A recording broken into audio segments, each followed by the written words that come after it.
Hasta ahora lo que hemos hecho ha sido realmente meter un algoritmo, coger un algoritmo con la idea de generar una sucesión, que esa sucesión vaya a aproximar el valor real de nuestro problema. Y hemos visto que podemos coger algoritmos de distintas formas mediante unas aplicaciones que llamamos aplicaciones algorítmicas y que lo podemos ir descomponiendo en trocitos mediante una composición adecuada de esas aplicaciones algorítmicas. El problema es que tú imagínate que para un mismo problema yo cojo y digo, voy a utilizar esta aplicación algorítmica, como hacíamos el otro día. Cogíamos una aplicación algorítmica que nos daba el conjunto unitario formado por x más 1 partido de 2 y queríamos minimizar esa función x cuadrado con x mayor o igual que 1. Y entonces tú elegías un punto que era el punto 3 e íbamos construyendo los distintos elementos de nuestra sucesión. Cogíamos el 3, luego venía el 2, luego el 3 medio y íbamos cogiendo el 5 cuartos, cada vez puntos y solo había un punto que coger. ¿Vale? Es una aplicación algorítmica, nos proporciona un algoritmo y nos generaba una sucesión que veíamos que convergía a uno que era ese óptimo que habíamos visto a simple vista de nuestra función. Vale. Y podíamos coger otra función, que era una función a trozos, que nos daban esos intervalos, que era el intervalo 1x más 1 medios o x más 1 medios 1, dependiendo si la x era mayor o igual que 1 o menor que 1, ¿verdad? ¿Y qué hacíamos? Construir otra sucesión, solo que ahí generamos un conjunto y elegíamos el elemento del conjunto. Decía, venga, cojo el 3. Es que ahora me sale el intervalo 1, 5 medios o el 1, 2. Venga, pues vamos a coger un punto del 1, 2. El 3 medio. Y ahora con ese 3 medio genera un intervalo que es el 1, 5 cuartos. Y cogemos otro punto de dentro. Entonces ahí sí había distinta elección y generabas otra sucesión distinta. Y la pregunta es, de esos dos algoritmos, que los dos convergían a la solución 1, ¿hay alguno que sea mejor que otro? Y claro, la pregunta es, mejor, pero ¿en qué sentido? ¿Qué es lo que quieres comparar? Porque los dos convergen, los dos generan soluciones, los dos me están dando sucesiones de números que van siendo cada vez menores, y tú dices, pues yo qué sé, tenemos que plantearnos ahora primero distintos conceptos que nos permitan comparar algoritmos. Entonces, vamos a ver una serie de conceptos, tenemos en total 2, 4, 6, 7 conceptos, más o menos generales, que nos van a permitir comparar algoritmos entre sí. Entonces, los conceptos fundamentales,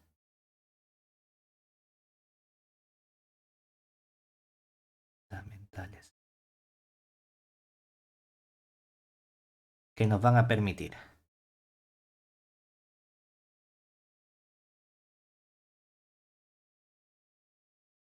comparar algoritmos entre sí, van a ser o son, por un lado, el concepto de generalidad,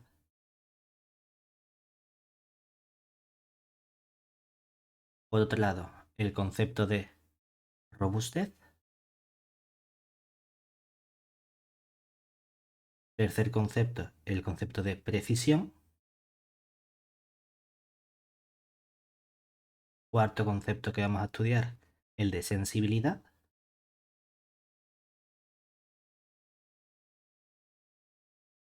un quinto que va a ser nuestro esfuerzo computacional,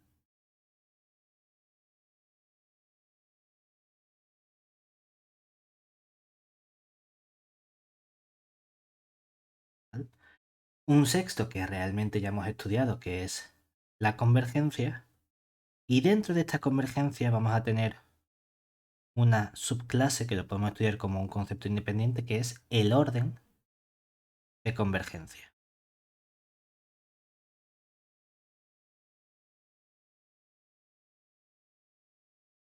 De estos 7, mínimo uno nos debería sonar, que es el de convergencia porque es el que hemos estudiado de momento en estas lecciones.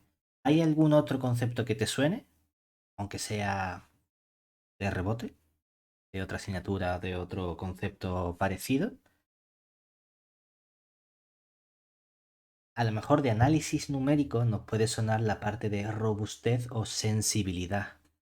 Incluso el esfuerzo computacional y el orden de convergencia en algunas asignaturas también se ve.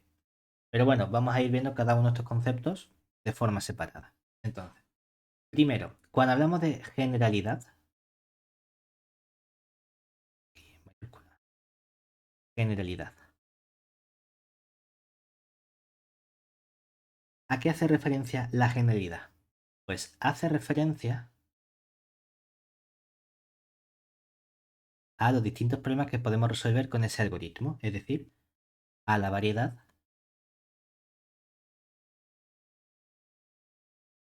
de problemas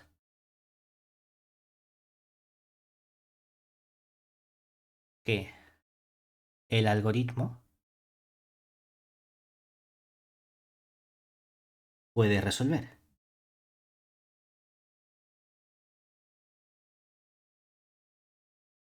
así como las hipótesis que necesita ese algoritmo y como esas hipótesis previas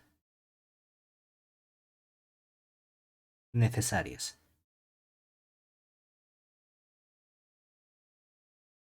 Hay un ejemplo muy sencillo que sería trabajar con sistemas de ecuaciones. En bachillerato has resuelto sistemas de ecuaciones. ¿Recuerdas algún modo en el que resolvíamos sistemas de ecuaciones en bachillerato? Pero sistema de ecuaciones de cuántas incógnitas. Vale, ponte un sistema de ecuaciones 3×3. Tres ecuaciones con tres incógnitas. Tu sistema clásico de bachillerato con X y Z. Gauss. Gauss, ¿verdad? Gauss era escalonal. ¿Te suena otro método con el que hayas resuelto sistemas de ecuaciones 3×3? Sí, ay, espérate. Pero el de los determinantes, ¿no? Sí, Kramer. Kramer, No, ¿verdad? Y tú dices, no me oye, sale el nombre. y a ti te decían, ¿quieres resolver tu sistema de ecuaciones? Salvo que el ejercicio lo indique, hazlo como que te dé la gana, ¿verdad? Entonces tienes un Sí. algoritmo para resolver un mismo problema, ¿no? Y la pregunta es, esos dos algoritmos, yo cojo el algoritmo que me genera Kramer y cojo el algoritmo que genera Gauss, ¿son válidos para la misma cantidad de problemas? Mm, Fíjate, en Kramer, ¿qué ocurría? Que calculabas determinante y tenías que dividir entre el determinante de la matriz del sistema, ¿verdad? sí. ¿Qué ocurre si la matriz del sistema tiene determinante nulo? Pues que entonces no No puedes. podíamos aplicar Kramer, ¿verdad? Sin Sí. embargo, si la matriz del sistema tiene determinante nulo, es decir, si hay ecuaciones que son linealmente dependientes, tú sigues pudiendo escalonar. Solo que Sí. cuando escalones te va a quedar una fila a lo mejor de ceros. Mm, Vale, no pasa nada, me ha quedado una fila de ceros, pero yo he hecho mi procedimiento con Gauss. Entonces, sí. esos algoritmos no son igual de generales, porque el algoritmo que genera Gauss me sirve para una cantidad de problemas mucho mayor, es decir, cualquier matriz 3×3, mientras que el algoritmo de Kramer solo me sirve para aquellas matrices que tienen determinante no nulo. Entonces, la generalidad de esos algoritmos es diferente. ¿Vale? Por otro lado, tenemos la robustez. ¿Qué nos indica la robustez? ¿Cómo de bueno es ese diseño del algoritmo? Es decir, la robustez es la habilidad o capacidad que tiene el algoritmo para resolver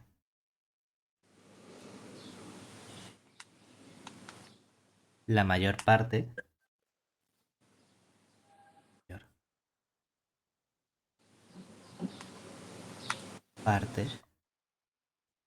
de los problemas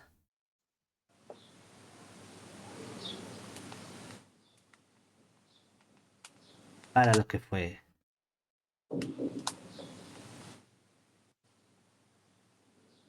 diseñado. Pero además con una precisión razonable. Entonces uno dice, bueno, claro, habla de precisión razonable. ¿Qué entendemos entonces nosotros por precisión?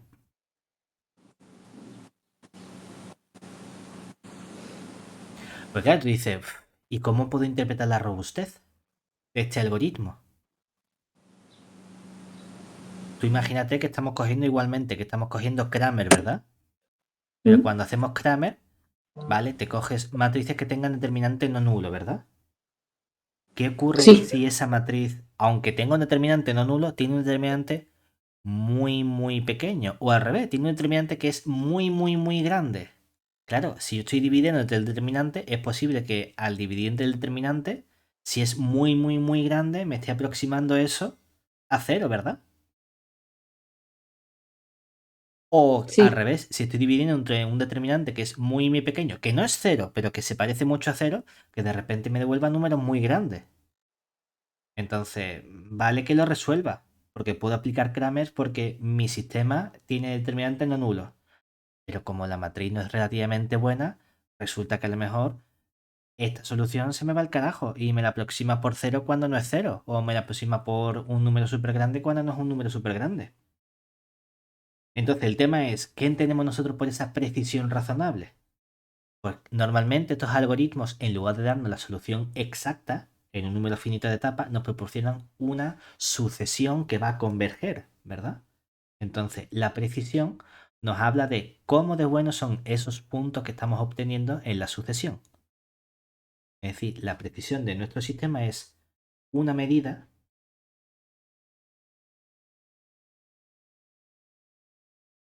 de la calidad de los puntos que obtenidos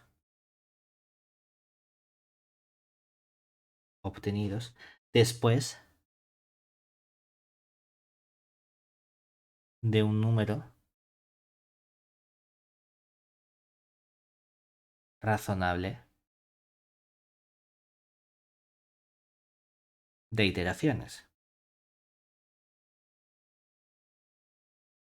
Por ejemplo, a la hora de resolver sistemas de ecuaciones, habíamos visto también que podríamos tener un método iterativo para la solución de sistemas de ecuaciones lineales, como era el método de Jacobi, método de Gauss-Seidel, método de relajación. Y entonces en esos métodos lo que íbamos es a no obtener la solución exacta, porque a lo mejor teníamos algún tipo de problema con nuestro sistema, sino que íbamos a ir aproximando mediante iteraciones la solución exacta de nuestro sistema de ecuaciones. Entonces lo que queremos ver es cómo se están aproximando esos puntos a la solución real en cada iteración que vamos realizando. Lo que nos gustaría es que con esa función de descenso efectivamente cada vez esté más cerca de esa solución exacta. Por otro lado, muy relacionada con esta precisión en cuanto a medida de calidad, tenemos lo que sería la sensibilidad o también se llama estabilidad del algoritmo. Sensibilidad o también se llama estabilidad del algoritmo. Entonces, hace referencia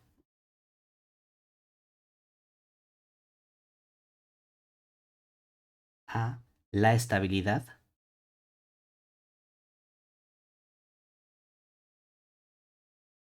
Es curioso porque cuando lo llaman estabilidad te dicen, hace referencia a la sensibilidad que tiene, entonces tiene un poco ahí una definición cruzada. La sensibilidad hace referencia a la estabilidad de los resultados proporcionados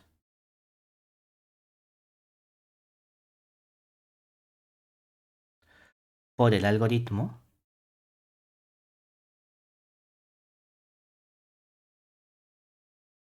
frente a ligeras modificaciones que llamamos normalmente perturbaciones de los valores de los parámetros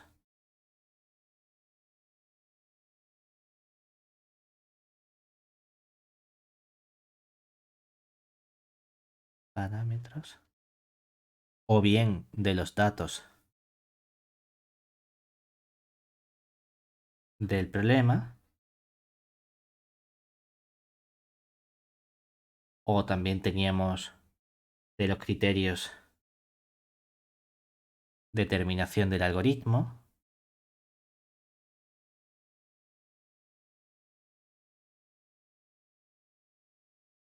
etcétera. Es decir, si yo tengo, yo qué sé, un sistema de... Pues lo pongo con sistema de ecuaciones porque es lo más sencillo, a lo mejor de pensar y que hemos trabajado más veces en bachillerato.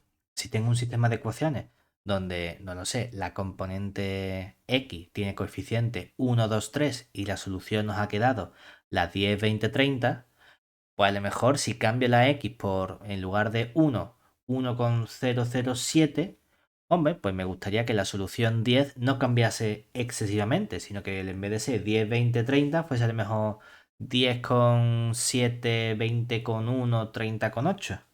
Si resulta que cambio el punto 123 por el 1007 y la solución cambia a 4 millones menos 80, 140 trillones, hostia, resulta que he cambiado mínimamente el valor del parámetro inicial de los datos de mi problema y resulta que la solución tiene una diferencia brutal. Entonces hay una mala estabilidad de nuestro problema, que por ejemplo cuando trabajamos con sistemas de ecuaciones, esa estabilidad se analiza mediante lo que llamamos el número de condición de la matriz del sistema. ¿Vale? Pero en general, no siempre con sistemas de ecuaciones, sino con cualquier tipo de algoritmo, la sensibilidad hace referencia a cómo cambia la solución cuando introducimos pequeñas modificaciones en nuestro problema original. ¿De acuerdo? Después de eso vamos a tener nuestro esfuerzo computacional, porque lo más normal es que nosotros no programemos estos algoritmos, no los hagamos a mano, sino que realicemos un programa para que efectúe esas etapas. Y ese programa tiene que realizar unas etapas, tiene que guardar información, tiene que recuperar esa información. Y a mí me gustaría que eso tuviese el menor coste computacional, ya sea en tiempo, ya sea en datos, en megas que tiene que estar guardando, en cualquier tipo de disco duro que tenga que utilizar. Cuanto menor sea la capacidad de recursos que utilice, mejor va a ser para mí mi algoritmo. Entonces, en este esfuerzo computacional va a entrar todo eso. Esfuerzo computacional. Aquí vamos a tener el gasto computacional, es decir, hace referencia al gasto computacional, si quieres, por ser un poquito más preciso, pero tampoco pasa nada. ¿Qué tiene que hacer?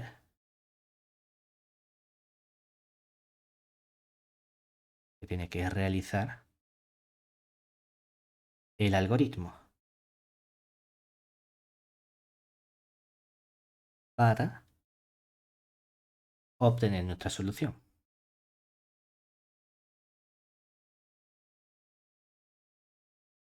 Y aquí lo que decimos, este gasto computacional hace referencia al tiempo, a la memoria, al número de iteraciones,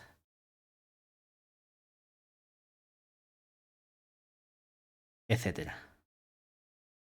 Por ejemplo, recuerdo en cuarto de carrera tuve que hacer un trabajo sobre números primos y estábamos estudiando, no sé si primos de Mersenne o algo así. Y entonces queríamos analizar la distribución que que tenían los primos de 0 a 100.000. Bueno, pues intentamos hacerlo en un único ordenador de la facultad y ahora nos petó. Entonces nos dimos cuenta de que, claro, el tiempo que tardaban en hacer todas esas comprobaciones era brutal. ¿Y qué tuvimos que hacer?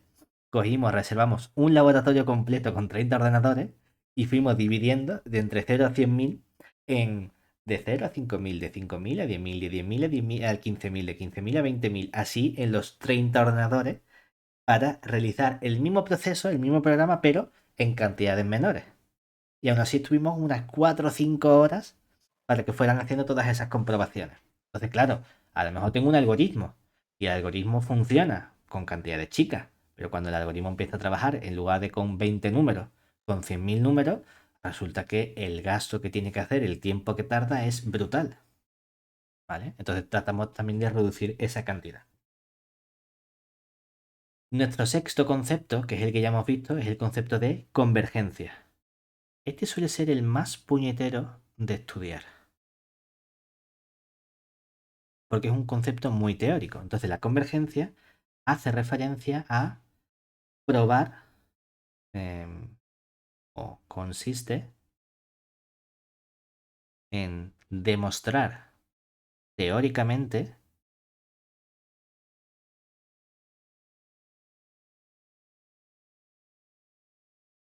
que el algoritmo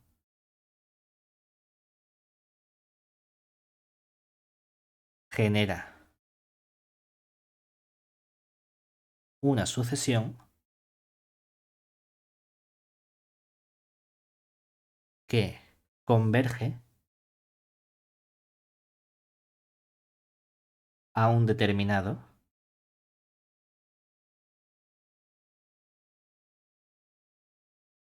conjunto solución.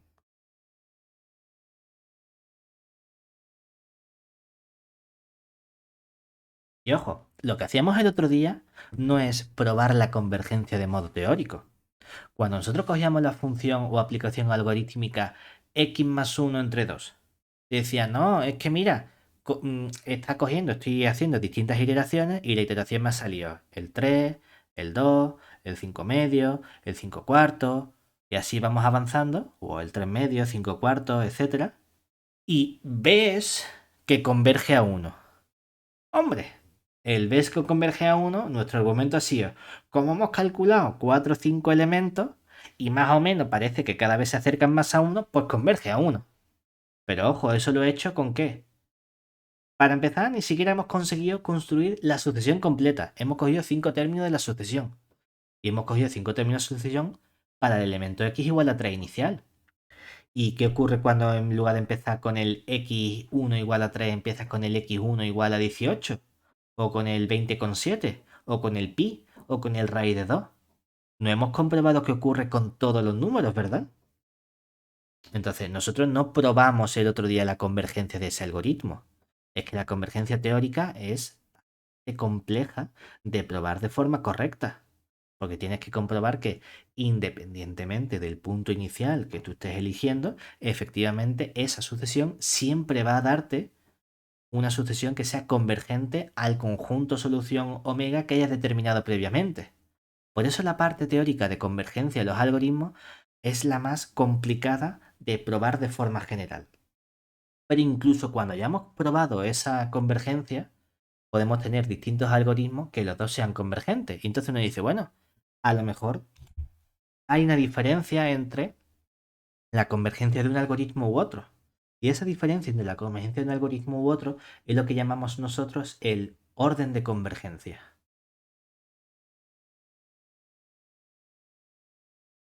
Orden de convergencia.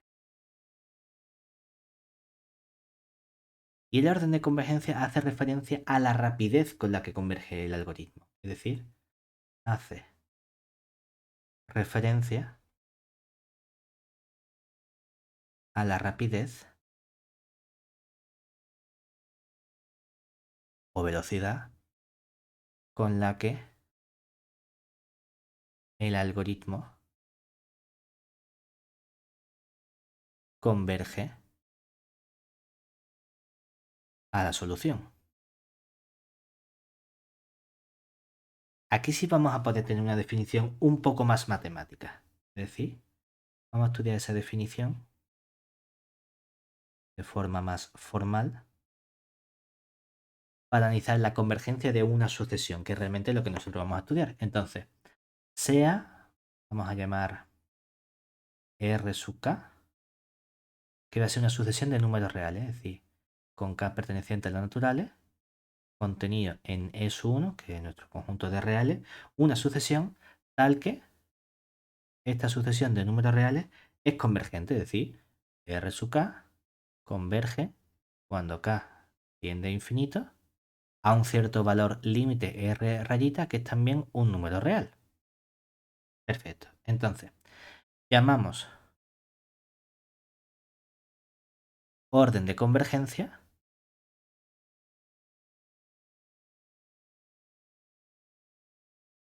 de la sucesión R sub K, de esta sucesión de números reales, con n pertenecientes a los naturales, al supremo beta de los puntos o los valores p mayor o igual que 0, tales que lo que significa es que si cojo el límite superior, podemos poner o bien lim sub o poner límite con la rayita arriba, cuando k tiende a infinito, del cociente entre, como estos son números reales, vamos a estudiar el valor absoluto entre el rk más 1 y ese límite r rayita. Y lo vamos a comparar con el término anterior, es decir, con el rk menos el r rayita, pero elevado a p. Y lo que queremos es que este límite superior obviamente sea siempre mayor o igual que 0, lo cual es inmediato porque estamos haciendo un cociente de cosas que son positivas, pero queremos que sea un límite convergente, es decir, que sea menor que infinito. Entonces, el orden de convergencia es de todos los p que verifican que este límite superior existe y es finito, nos vamos a quedar con el supremo. ¿Vale? Y lo que estamos haciendo es comparar la velocidad de convergencia que tiene la sucesión adelantada en un término hacia nuestro elemento r rayita, que es el límite de la sucesión. ¿Bien hasta aquí? Sí, Fíjate que en particular, si tenemos convergencia, es decir, observemos que si beta es el orden de convergencia, tenemos que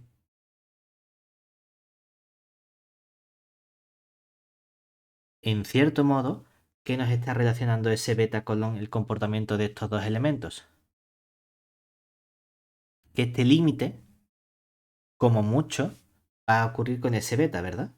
Entonces, ese supremo nos está diciendo que la relación que hay entre esos cocientes es que el cociente r sub k más 1 menos la r rayita es igual a ese factor beta por el rk menos el r rayita, todo eso elevado al p. ¿Vale? Bueno, si beta no, si vamos a llamar beta, vamos a llamar si... Bueno, si beta es el orden de convergencia, tenemos que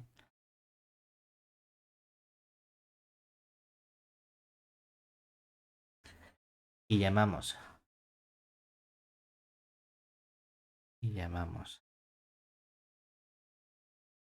L al límite anterior, a ese límite superior cuando k tiende a infinito de nuestro rk más 1 menos el r rayita partido el rk menos el r rayita elevado a p, que esto es un múltiplo de L para todo p que cojamos menor o igual que ese beta, ¿vale?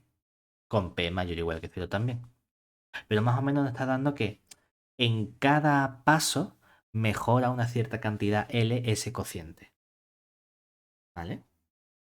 En particular, cuando hablamos de orden de convergencia, podemos ponerle un apellido a los órdenes de convergencia. Es decir, podemos hablar de órdenes de convergencia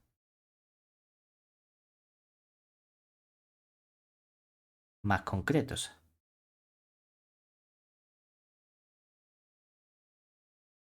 Por ejemplo, podemos hablar del orden de convergencia lineal. ¿Qué es la convergencia lineal?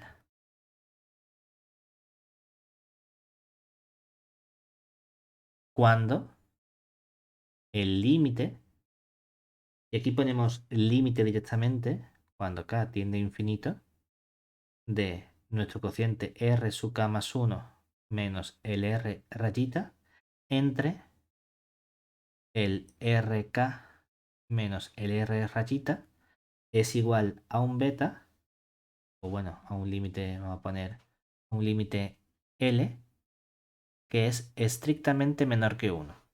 Es decir, ¿cuánto vale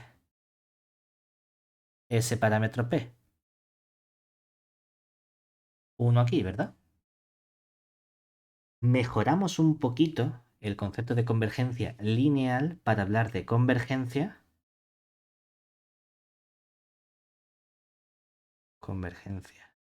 superlineal cuando podemos especificar un poquito más este valor de L. Y es que en la misma situación anterior lo que estamos pidiendo es que el límite, cuando k tiende a infinito, de este RK más 1 menos R rayita partido el RK menos el R rayita no solo sea una cantidad de L que es menor que 1, sino pedimos que sea exactamente 0. Es decir, también con P igual a 1, pero pedimos que esta L ahora valga 0. Es decir, L vale 0 y la P vale 1. Y hay un tercer tipo de convergencia que hemos estudiado seguramente, que es la convergencia cuadrática.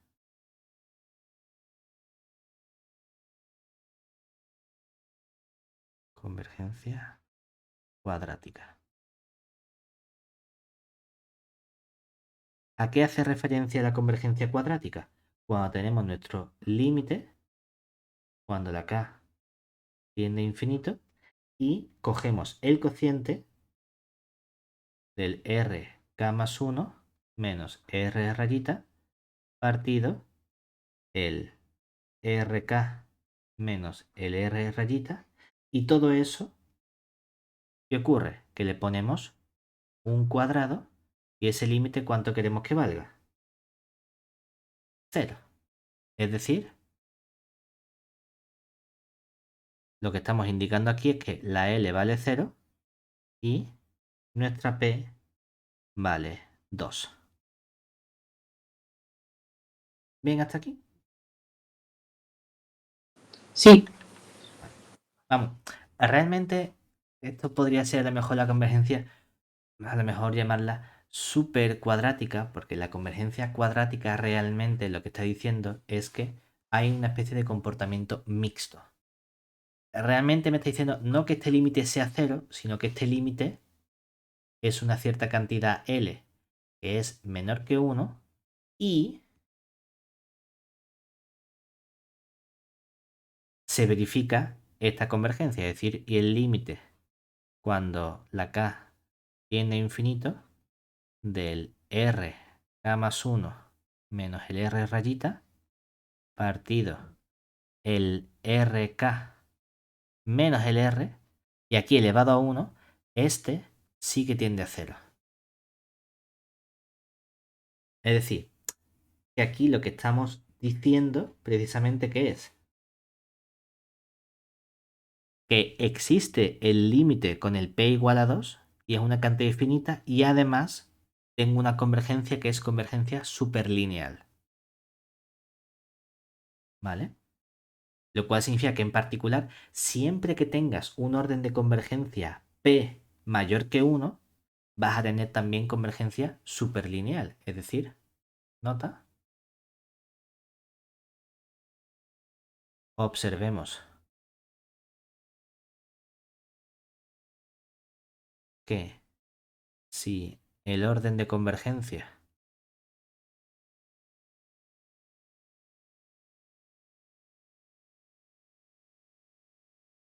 es un cierto beta que es estrictamente mayor que 1, entonces siempre tendremos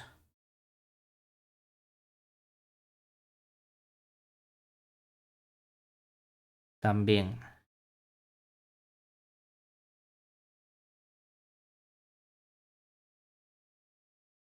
también convergencia superlineal.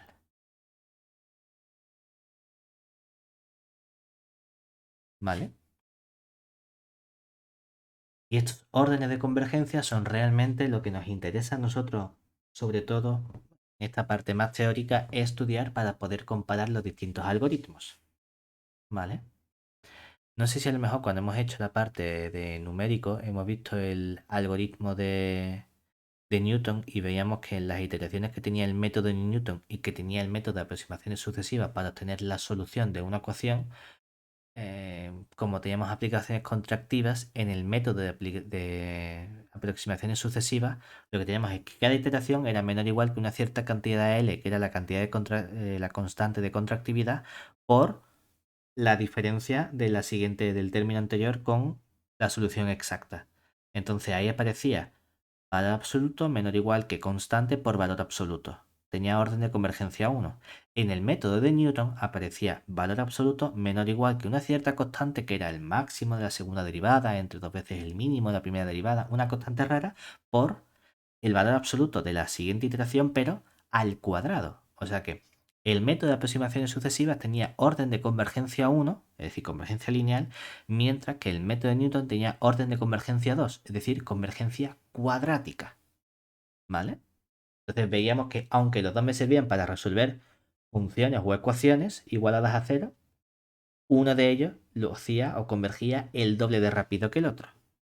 Entonces nos permiten comparar la velocidad con que los algoritmos generan esa sucesión que converge a la solución. ¿Vale?